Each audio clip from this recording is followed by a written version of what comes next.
안녕하세요. 테크리의 뚜꾸란지 PD입니다. 아이폰 14가 공개된 이후에 미니 모델이 사라진 것에 대해서 아쉬움을 느끼는 분들이 있습니다. 6인치대 이상의 큰 화면을 선호하는 분들이 다수이긴 하지만 작은 아이폰을 찾는 분들도 있거든요. 그래서 2021년에 출시된 아이폰 13 미니를 아이폰 14가 공개된 시점 즈음에서 구매해도 될지 가지고 있는 성능과 특징을 자세하게 살펴봤습니다.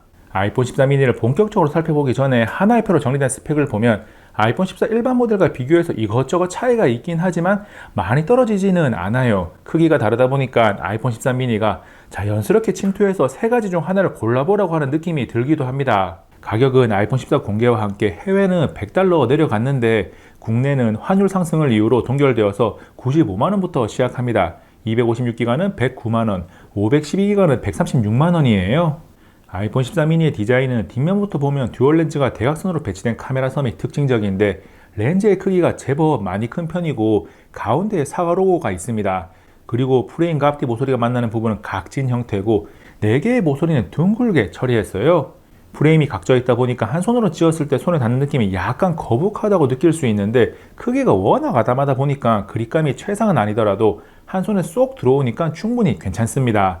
재질은 유광인 후면은 유리, 무광인 측면 프레임은 알루미늄입니다. 이어서 디스플레이가 있는 앞을 보면 노치가 있고 상하 좌우 베젤의 굵기가 조금 두꺼운 편인데 상하 좌우가 균일해서 디자인적으로는 무난해요. 아이폰 13 미니의 크기는 작은 스마트폰을 찾는 분들에게 최고의 장점으로 139g의 무게까지 더해서 훌륭한 휴대성을 자랑합니다. 손에 들고 다니든 가방이나 주머니에 넣고 다니든 부담 안 되게 쏙 들어가는 것이 좋아요. 가로 64.2mm, 세로 131.5mm인 아이폰 13 미니를 시장에 나와 있는 스마트폰들과 함께 보면 작은 크기를 확인할 수 있고 접은 상태의 Z 플립4 정도가 견줄만 합니다. 작은 크기와 가벼운 무게가 아이폰 13 미니가 가지고 있는 최고의 장점이라면 5.4인치 디스플레이는 6인치대 이상의 대화면이 주류로 보이는 스마트폰 시장의 흐름과는 차이가 있는 부분이에요. 그래서 아이폰 13 미니를 구매하려고 한다면 작고 가벼운 장점을 얻는 대신 작아지는 디스플레이 크기에 잘 적응할 수 있을지 체크가 필요합니다. 요즘은 오프라인 매장에 가면 누구나 만져볼 수 있으니까 충분히 경험해보는 게 필요하죠. 크기를 떠나서 2340 곱하기 1080 해상도를 지원하는 5.4인치 OLED의 디스플레이 품질은 일반적으로 사용하기에 충분히 좋습니다. 다만 프리미엄 스마트폰 라인업에 있는 제품이 120Hz 고주사율을 지원하지 않는 점은 단점이죠.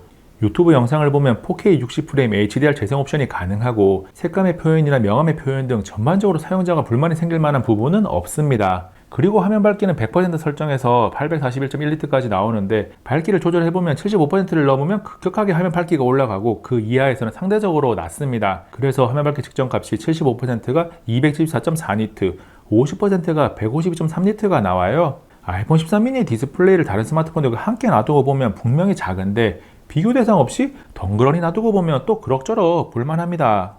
아이폰 13 미니는 4코어 GPU에 A15 바이오닉 AP를 탑재했습니다. 애플의 바이오닉 AP는 1년이 지나도 시장에서 최상급 성능을 자랑하니까 2022년에 출시된 갤럭시 스마트폰을 비교군으로 벤치마크 결과를 살펴볼게요. CPU의 성능을 가늠할 수 있는 긱벤치 5와 GPU의 성능을 가늠할 수 있는 스릴마크 와일드라이프 익스미 결과를 보면 아이폰 13 미니가 CPU는 조금 더 좋고 GPU는 비슷하거나 약간 낮아서 충분히 경쟁력을 가지고 있어요. 그리고 스로틀링 체크를 위한 스트레스 테스트 결과를 보면 안정성이 제법 준수해서 유지되는 성능이 가장 좋습니다. 다만 성능 유지가 가장 잘 되는 만큼 발열은 조금 더 높은 편이에요. 스트레스 테스트를 하면서 온도를 측정해보면 전후면 모두 최고 온도가 41도대가 나옵니다. 이어서 3시간 이상 영상을 재생하고 있을 때 측정한 최고 온도를 보면 아이폰 13 미니의 앞뒤 최고 온도가 역시나 조금 더 높아요. 정리해보면 2022년에 구매해도 전혀 문제가 없는 좋은 퍼포먼스를 가지고 있고 스로틀링이 많이 걸리지 않기 때문에 성능 유지도 굉장히 준수한 편입니다. 단지 발열 관리가 상대적으로 아쉬운 부분인데 사용간에 불편함이 생기거나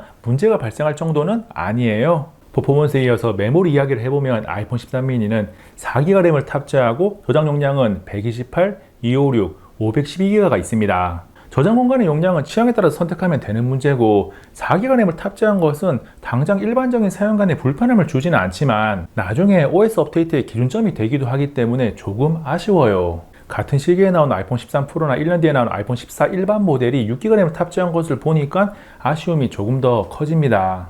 아이폰은 세대를 떠나서 일반 모델을 구매할 때 항상 아쉬운 부분이 프로 모델과 비교해서 카메라인데 아이폰 13 역시 그렇습니다. 그래서 스마트폰 구매 시 카메라를 중요하게 생각한다면 프로 모델을 권하곤 해요. 그렇다고 해서 카메라가 상대적으로 아쉽다는 것이 절대적으로 구리다는 것은 아닙니다. 사진 품질을 떠나서 망원 내지가 없다는 것이 화학 선택면에서 진한 아쉬움으로 남는데, 메인 광각으로 촬영한 사진들의 결과물은 제법 준수해요. 인물 사진 모드로 촬영한 사진이나 초광각으로 촬영한 사진도 그럭저럭 쓸만합니다. 그런데 또 전면 카메라로 촬영한 사진은 모델에 대한 아쉬움은 별개로 품질 자체가 이게 프리미엄 스마트폰이 맞나 싶은 생각이 종종 들어요. 영상은 사진보다 조금 더 만족도가 높아서 그냥 길을 걸으며 촬영을 해도 제법 괜찮고, 시네마틱 모드를 사용해서 자동으로 초점이 바뀌는 영상을 촬영해도 괜찮습니다. 그리고 전면 카메라로 걸으며 촬영한 영상도 그럭저럭 쓸만해요. 사진이 최상급 품질을 보여주는 프리미엄 스마트폰들에 비해서 한 단계가 낮다면 영상은 0.5단계 정도 낮다고 정리가 됩니다. 아이폰 13 미니의 카메라는 약간의 아쉬움이 있기 때문에 카메라를 정말 중요하게 생각한다면 선택을 피해야 하겠지만, 그렇지 않다면 다른 요소들이 마음에 들었을 때 선택을 가로막는 걸림돌이 될 정도는 아니에요. 아이폰 13 미니에서 가장 아쉬운 부분을 꼽으라고 한다면 많은 분들이 배터리를 선택할 겁니다.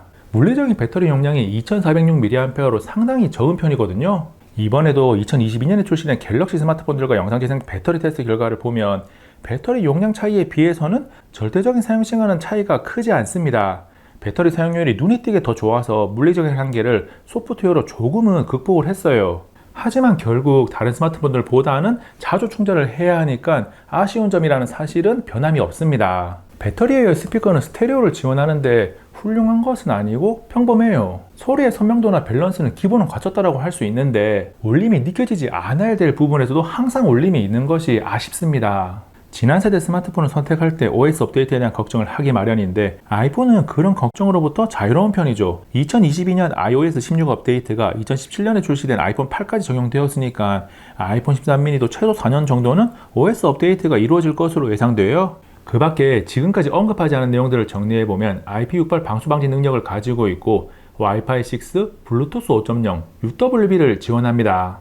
아이폰 13 미니를 마치 새로운 스마트폰을 리뷰하듯이 가지고 있는 특징을 살펴봤습니다. 6.1인치와 6.7인치만 출시된 아이폰 14 시리즈 사이에서 5.4인치라는 차별화된 포인트로 살짝 주목을 받고 있는데, 작고 가벼운 아이폰을 찾는 분들에게는 여전히 좋은 선택지예요. 출시된 지 1년이 지났지만 퍼포먼스가 여전히 최상급이고 다른 요소들이 조금씩 뒤처지긴 하지만 작고 가벼운 아이폰을 선택하는데 걸림돌이 될 만큼 부족하지는 않습니다.